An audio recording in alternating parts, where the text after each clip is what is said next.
Riding community, we need to talk. Hey everyone, thanks for watching. This is going to be a pretty unusual and probably sort of a long video, but I ask that you stick around till the end.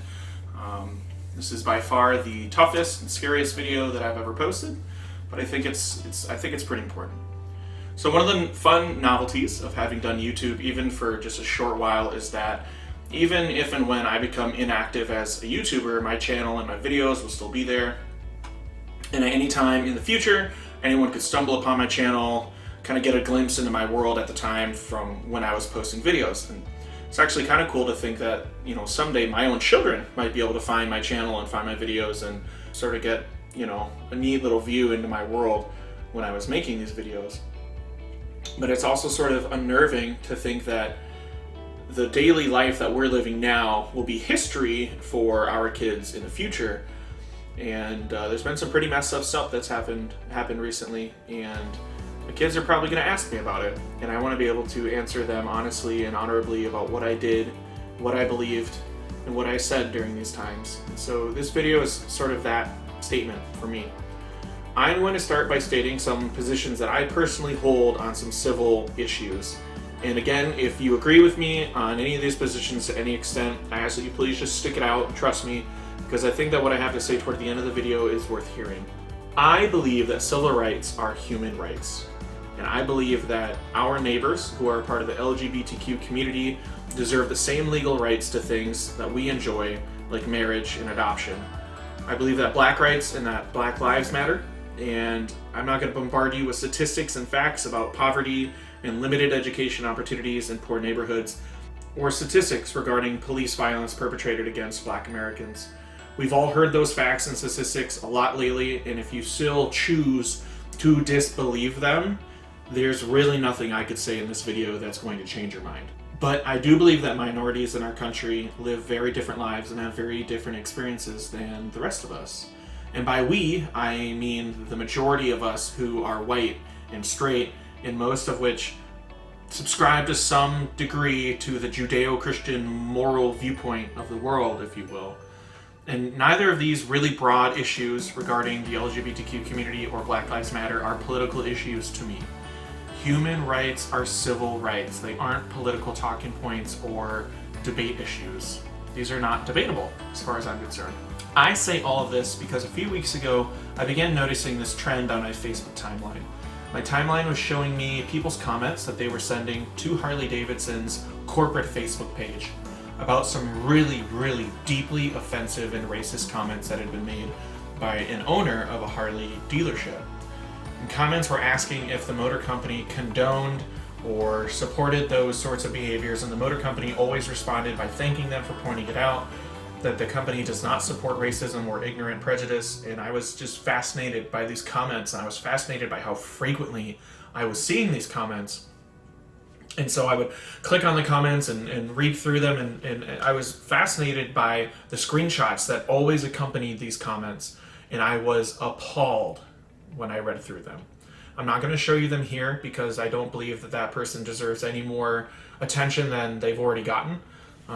If you want to read them for yourself, you can go to Harley's Facebook page and find a couple press releases from a few weeks ago regarding those developments and regarding how they responded. There are a ton of comments in there, including some of my own, that include screenshots of what was actually posted. So you can go there if you want to see them. I'm going to be getting to that press release and another one here shortly. So anyway, the man in question alleges that his account was hacked, but if you were to look through his account and look at some other screenshots that people had also posted, this was not the first really racist status that he had posted, and it was far from the only racist thing that he had ever commented or put on Facebook. It's really, really, really clear, based on evidence that is still there, that this person is really deeply and in an ugly way a racist. That's not up for debate. So his actions and the outcry that followed pressured Harley to cut ties with the dealer, and so did Honda, and so did Polaris. Those were three brands that his dealership sold and worked with. And then Harley posted a press release saying, quote, "Racism, hate, or intolerance have no place in our world, including within the Harley-Davidson community, employees, dealers, or riders." We recently became aware of racist comments posted on one of our dealer's owners' Facebook pages and immediately started a review process. We will not tolerate this type of behavior in our network. And today, we are announcing that the dealer owner in question will no longer be a part of our network. Harley-Davidson is committed to diversity and inclusion. We strive to create a welcoming environment for everyone. United, we will ride. So after reading this statement, I was super proud of Harley-Davidson as a company. I was proud of them for taking a stand, for assuming a position which I believe will end up on the right side of history, and for cutting ties with a really toxic dealer. They were protecting their brand, protecting their customer community from racism. Harley had also posted this picture in text for Pride Month. And it shows a black and white photo of two people on a bike with the familiar pride flag flying behind them, which is in full color. I have numerous friends who are a part of the LGBTQ community, and so when I saw this post, it made me really, really happy because it was proof to me that if any of them ever had an interest in the future of learning to ride or putting themselves on a Harley, it told me that as far as Harley-Davidson was concerned, they are welcome in the community. No arguments. So then I opened the comment sections on these posts, and all of that pride melted away. So let's take a look at those. This one here says, be careful on this new journey. Many roads seem like the right one to take when in reality they are the road to nowhere. Harley needs to stay true to the values it was created on and not get involved in political issues and social values. Stay strong, don't cave to society. So this is problematic for a couple reasons. Number one, he said basically that racism and civil rights as they pertain to minorities and the LGBTQ community, those are political issues. I've already stated they're not. They just simply aren't. These are not political issues. These are just human rights things. Not a left, right, Democrat, Republican thing. It's just letting people live and not, getting in the way of them living their lives simply because they happen to be different from you. And two, he says that Harley needs to stay true to the values it was created on. And as far as I know, Harley-Davidson as a company was not founded on racism, and it wasn't founded on homophobia.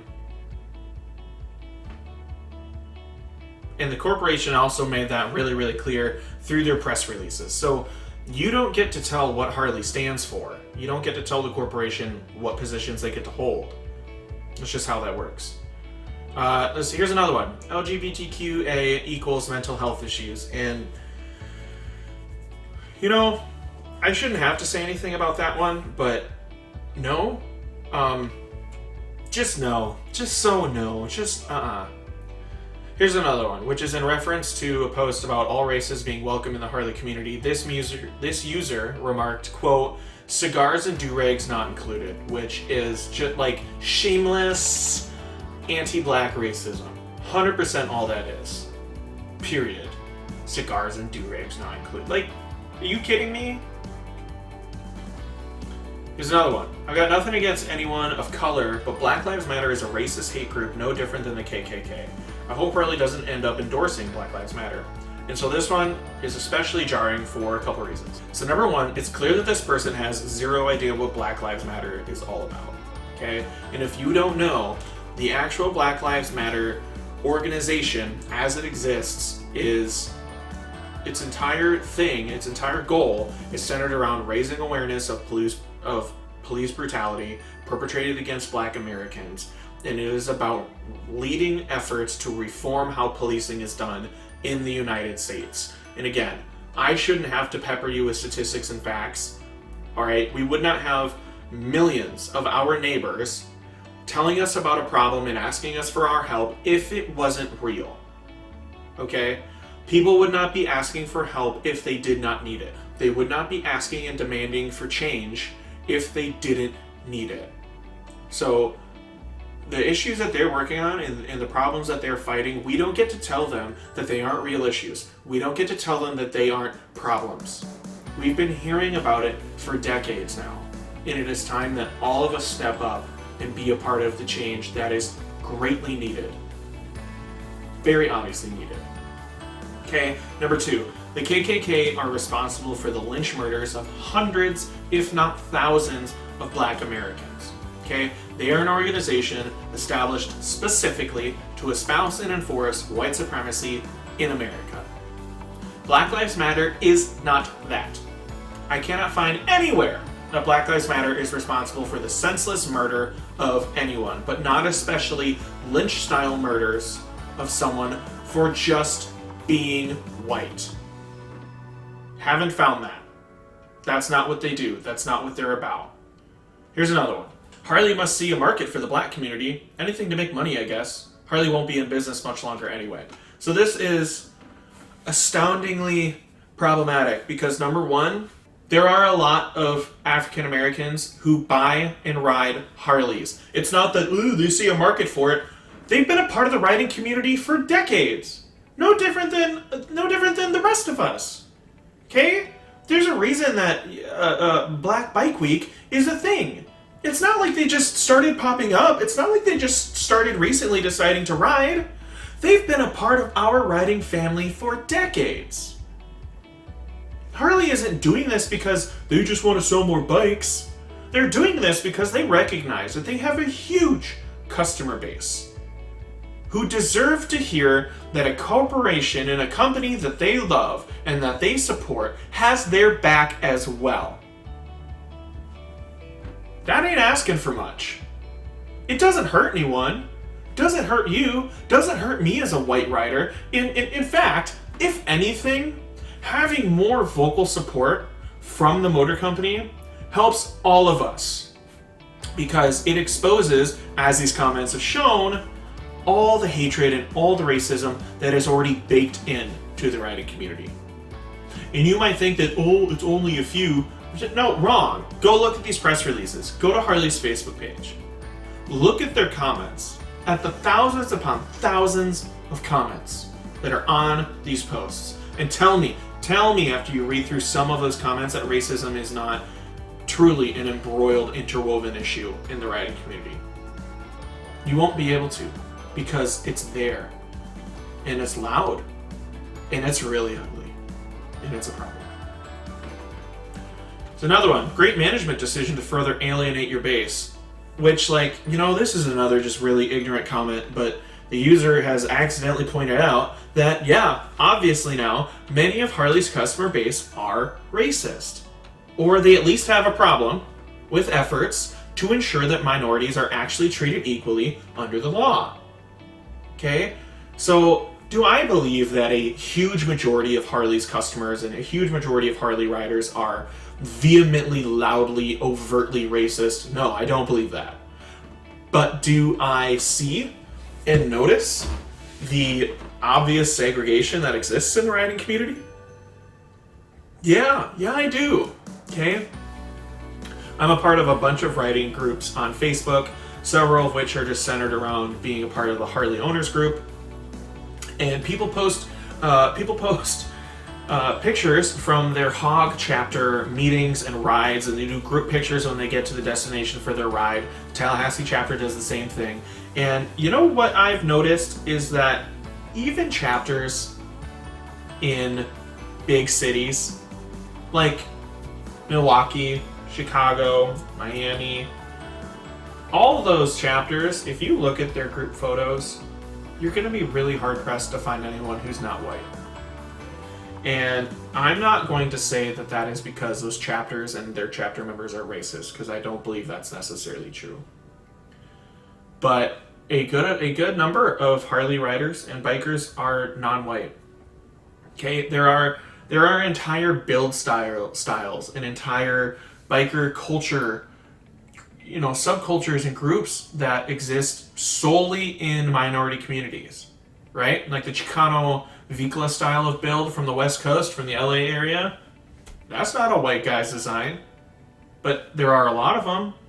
Okay, there are loads of African American builders and sellers and people that live the riding lifestyle, that build awesome, insane, over the top, crazy to look at show bikes, and they're not white, right?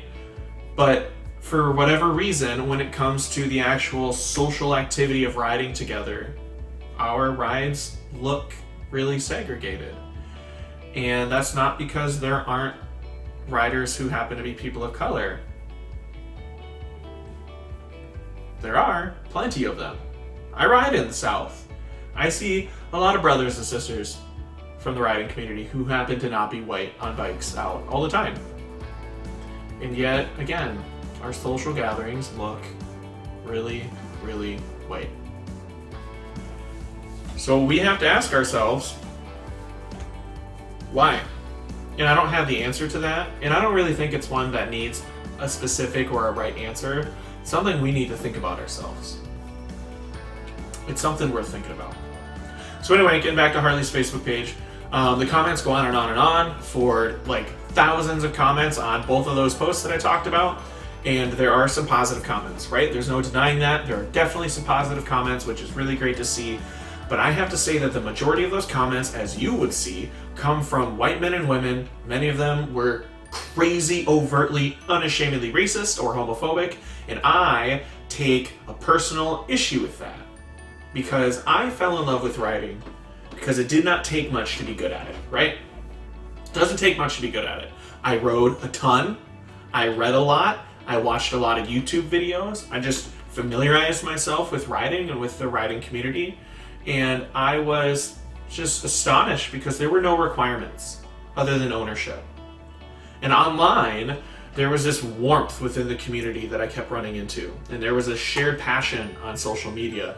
And I just loved all the posts on Facebook and Instagram of really cool looking builds from really cool builders who came from all sorts of backgrounds from all over the world and all over the country.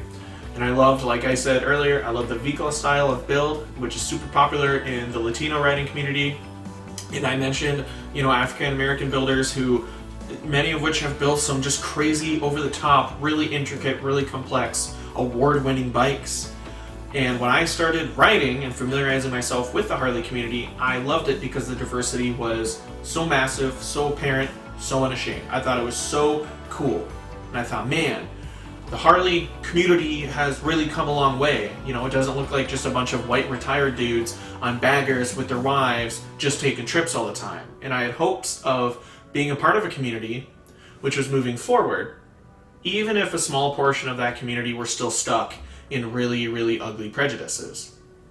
And nothing I'm going to say here is meant to take away from the accomplishments of those builders and those riders who are people of color. Right? I wanted to mention them because they're there, they exist, they need to be acknowledged, they are worth recognizing, and I love that I get to share the riding community and the riding lifestyle with them. So with them having pointed out how important they are, I'm gonna stick to the ugly part of this conversation for the rest of the video, okay? I have to shine a light on the vitriolic hatred that just permeates the Harley riding community. Because it's embarrassing, and it's wrong, and it is shameful, and it's un-American. Period. We need to do better. And that includes you, right? The riders who totally are on the same page with me, you who has been listening to this and be like, yeah, dude, I totally get it. I hear what you're saying. I'm feeling what you're feeling. When we remain silent, we are a part. We play an active role in the racism that is inherent in the riding community. Okay? We have to speak up. We have to use our voice. We have to use our influence. We have to. Whether it's online or in person or at a group ride or at a biker event, at a bike night, when you hear racist BS being spoken, racist jokes, racist comments, you have to say something. We have to say something. This is our family. This is our community. We don't get to hire in somebody to clean up the ugly parts of the culture. That's our job. That's your job. That's my job. We share this obligation. So this is my call to action for you. If you've already made it this far, you're awesome. Thank you. If you agree with me and my views, please make your voice heard. Whether that's online in a comment section or on your own page or in your own social circle with other riders, please speak up. Please make it known. And you might think to yourself, well, it shouldn't have to be said. Why do I have to say something? And you're right. Shouldn't have to be said. It's 2020. These should all be obvious, and we should be past this racist part of our country's history, but we're not. And if we want to get past it, we have to speak up. And no one gets a pass on that. We have to speak up. I'm loud on social media, and if you follow any of my personal stuff, you already know that, right? You follow me, then you're going to know my views, whether you signed up for it or not. But I've been slower to make my stances clear and loud in the real world. And I'm ashamed of that. You know, I'm the youngest regular at my Harley shop, and I'm definitely the youngest member of my local hog chapter. And I'm going to admit that I've selfishly remained silent when I heard racist remarks come from other members of like my hog chapter or other members of just riding groups that I'm a part of. I didn't say anything because I didn't want to cut myself out of the group, and I'm ashamed of that because that's cowardly and it's wrong. So now my riding vest has several new patches, including a Black Lives Matter patch and one that reads Humanity Before Politics, and an anti-Nazism patch and a couple others, and I realize that those are just patches on a vest.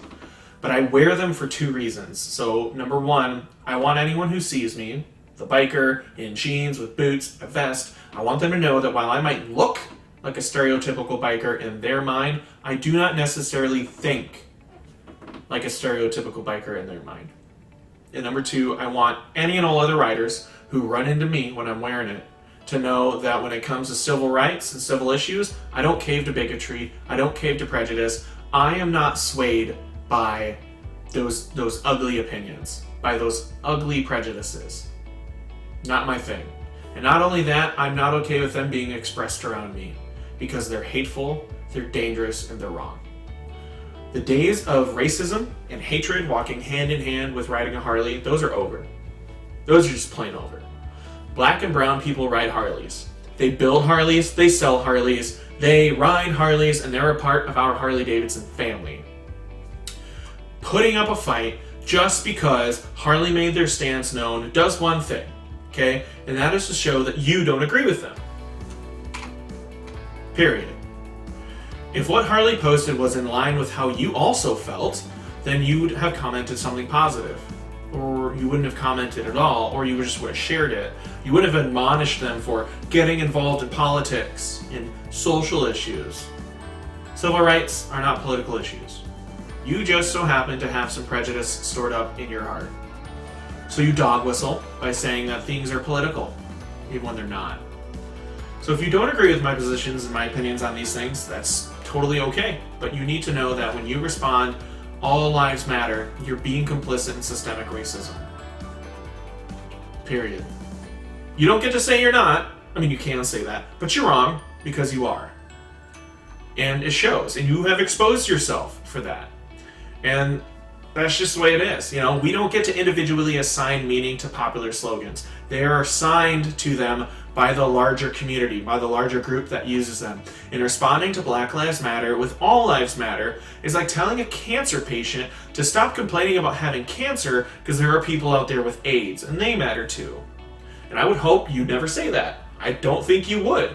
But you need to know that disagreeing with someone's lifestyle isn't stating an opinion. It's just exposing you for the bigotry that you still hold on to, right? Because we know no one chooses to be gay, just as no one chooses to be straight.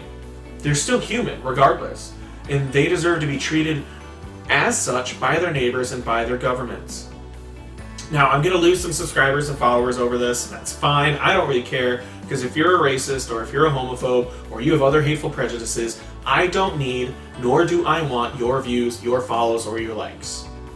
I want my audience to know that regardless of what they look like, where they're from, who they love, I'm on their side. And I always will be. I will fight, I will march, and I will ride for them in their pursuits of justice.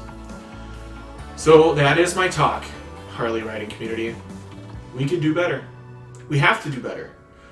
I am the two-wheel teacher, and I am an ally. And love is love, is love is love is love. Black Lives Matter. Arrest the cops who murdered Breonna Taylor and Elijah McClain. Be good to each other. Thanks for watching.